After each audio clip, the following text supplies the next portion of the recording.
Ensuite, on retrouve Jean-Pierre Guizen. Bonsoir à vous, rebonsoir. Bonsoir. Alors, vous êtes délégué régional de la Fondation du patrimoine et vous participez, comme partout en France, à la mission Stéphane Bern et au loto du patrimoine. Alors, Stéphane Bern comme défenseur du patrimoine, un loto avec la Française des Jeux pour récolter des fonds et sauver ce fameux patrimoine, et puis un patrimoine qui parfois bat un peu de l'aile. Pourquoi justement cette grande campagne de financement très médiatique et surtout plutôt originale?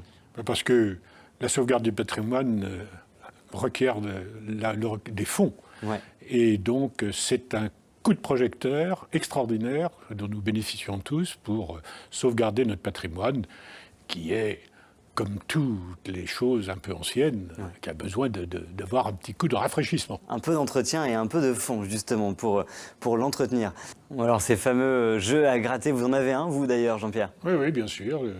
J'en ai un. Je dois confesser que je n'ai pas gagné. Mais c'est la règle du jeu. Alors, il y a plusieurs choses qui sont relevées dans ce micro-trottoir. Jessica, vous, est-ce que vous avez le vôtre de ticket? Non.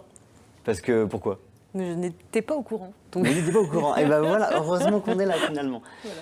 Mais aussi peut-être parce que le loto ou les jeux à graffer n'intéressent pas forcément le public. Alors vous avez une solution toute trouvée. Oui, mais écoutez, c'est une approche ludique. C'est un coup de projecteur formidable. Mais il n'y a pas que ça, effectivement, parce que au loto, on n'est pas sûr de gagner, c'est le principe même du jeu, mais il y a beaucoup de gens qui aiment jouer. Mais je peux répondre à la personne qui était là tout à l'heure et qui voulait donner directement à une association. Alors il peut donner directement à la Fondation du patrimoine à la mission, ou à la mission Bern. Et là, tous les tickets sont gagnants parce qu'il peut récupérer 66% de son don sur l'impôt sur le revenu. Donc vous avez la solution alternative. Voilà, 100% gagnant. Et je lui conseille de ne pas hésiter, ça viendra en plus. Vous savez, les petits ruisseaux font des grandes rivières. Alors les jeux, justement, les grilles de loto et jeux à gratter sont dispo depuis le 3 septembre jusqu'à ce week-end. C'est en plus le week-end des Journées européennes du patrimoine. Alors les joueurs peuvent gagner de l'argent. Une partie de la somme est reversée. La Française des Jeux reverse des sommes au fond du patrimoine. Mais cette somme n'est pas si énorme que ça, compte tenu du prix du ticket notamment. Cette somme n'est pas énorme parce que c'est un jeu. Et comme dirait Monsieur de la Palisse, pour jouer et pour gagner, il faut qu'il y ait de l'argent distribué. Donc la plus grande partie de cet argent, elle sert à redistribuer. Mais la Fondation du patrimoine reçoit la part qu'aurait autrement reçu l'État sur tous les jeux. Et là, on est sur un super loto qui est tout à fait équivalent à un super loto des vendredis 13. Donc ça va rapporter combien à la Fondation du patrimoine?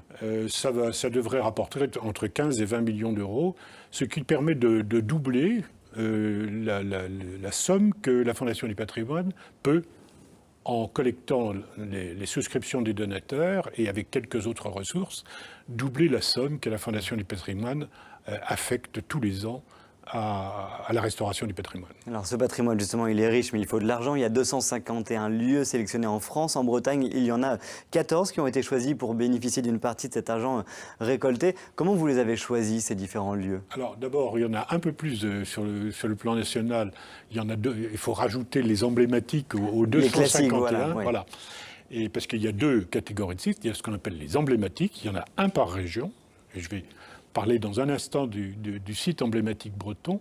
Et puis, il y a des projets dits de maillage qui visent à ce qu'il y ait une répartition aussi équitable que possible des projets. Alors, comment c'était choisi? Écoutez, là encore, j'ai encore cité Monsieur de la Palisse. Emblématique veut dire emblématique, ça veut dire qu'il faut qu'il soit un emblème. Et le Fort Cigogne, nous avons choisi, est tout à fait emblématique de la Bretagne. Il est emblématique parce que c'est un ouvrage maritime. Il est emblématique parce que c'est un ouvrage insulaire. Il est emblématique parce que c'est un projet également à finalité sociale et de développement durable. Et puis, c'est un projet qui doit permettre d'héberger les élèves de l'école de voile. C'est-à-dire qu'on est en plein dans l'image que la Bretagne véhicule à travers la France. Ils sont aussi peut-être un peu plus en péril que les autres? Non, vous savez, je ne vais pas me permettre de faire une hiérarchie des périls qui affectent les divers monuments. Il y en a qui sont vraiment en très très mauvais état. Voilà, mais c'est un monument qui avait besoin d'être sauvé. Et il se trouve que tout était prêt.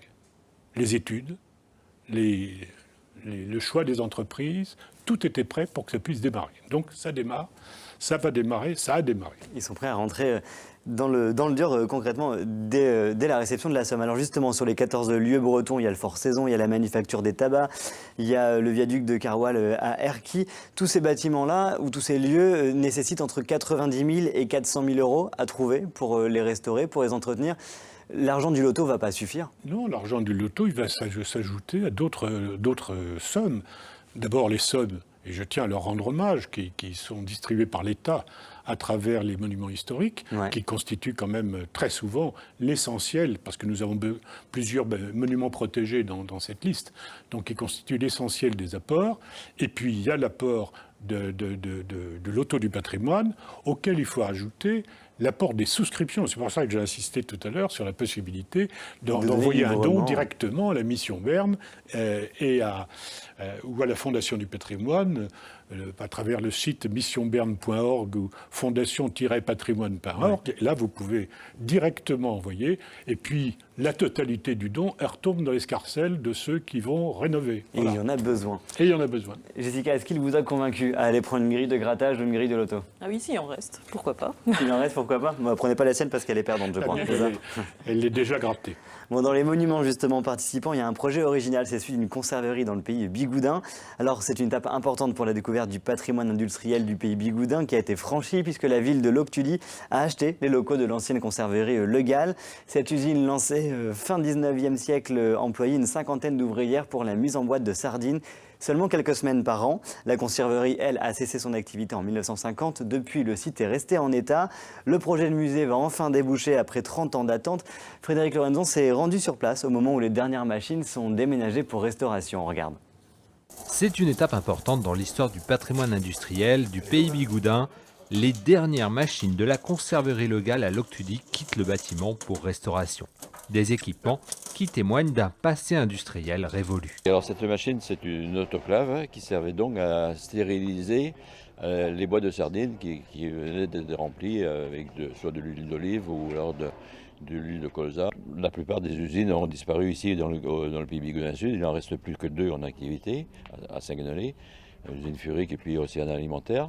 Mais ce genre de pièces, c'est quand même intéressant de les conserver pour montrer l'évolution de la conserverie au fil des siècles. Ces machines représentent un trésor pour la connaissance du territoire. Les conserveries ont participé au développement des ports du pays bigoudin à la fin du 19e siècle. L'usine Le Gall, enfin à l'époque d'ailleurs, ce n'était pas l'usine Le Gall, c'était l'usine Vallière. L'usine Vallière qui s'est créée en 1901 a dynamisé la pêche à Loctudy parce que ça a fourni un débouché assuré aux marins pêcheurs. J'ai découvert par exemple que le nombre de bateaux de pêche et donc de marins pêcheurs avait doublé en l'espace de 2 ans entre 1901 et 1903. Ces machines vont rejoindre pour restauration une entreprise de Quimperlé spécialisée dans l'équipement des conserveries. Mais le site a livré aussi de nombreuses autres pièces, du mobilier, des outils pris en charge par l'association des Amis de la conserverie Le Gall.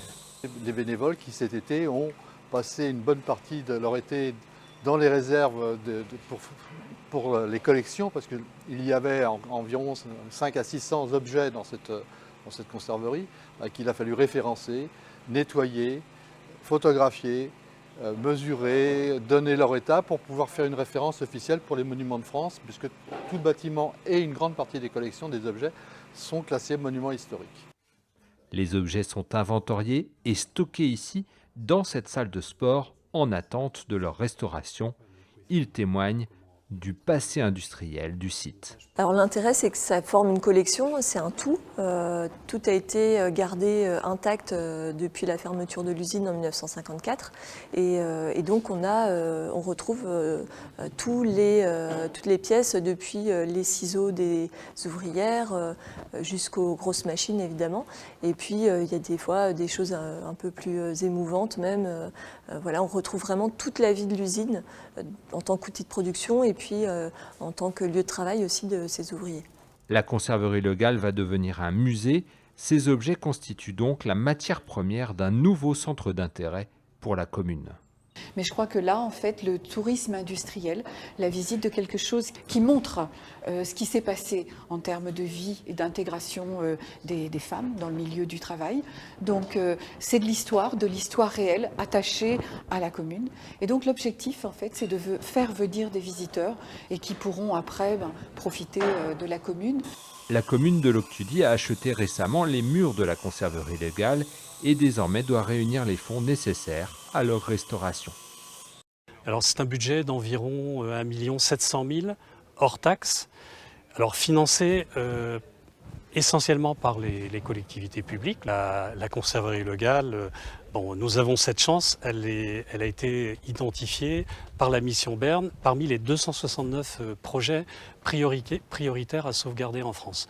Et bien sûr, nous attendons quelques subsides du loto du patrimoine, mais ce sera relativement, sur un budget de 2 millions d'euros, ça va être relativement marginal. Prochaine étape dans la construction du musée de la conserverie, la restauration des murs, des ateliers et de la maison de la direction, ouverture du musée espérée en 2020 ou 2021. Et des lieux comme celui-ci, il y en a donc 13 autres à sauvegarder en Bretagne notamment et qui participent à cette mission au patrimoine. Du coup, il ne nous reste plus qu'à jouer. Oui, et le plus tôt possible. Et à donner à la Fondation du patrimoine. Pour les grattages, il y a 12 millions de tickets, je crois, et donc ce sera jusqu'à épuisement, ça va durer plusieurs mois. Le loto, il n'y a pas de limite. En revanche, le loto, c'est vendredi le tirage du gros lot. Merci à vous, Jean-Pierre, pour tous vos éclairages et puis bon courage pour cette récolte de fonds.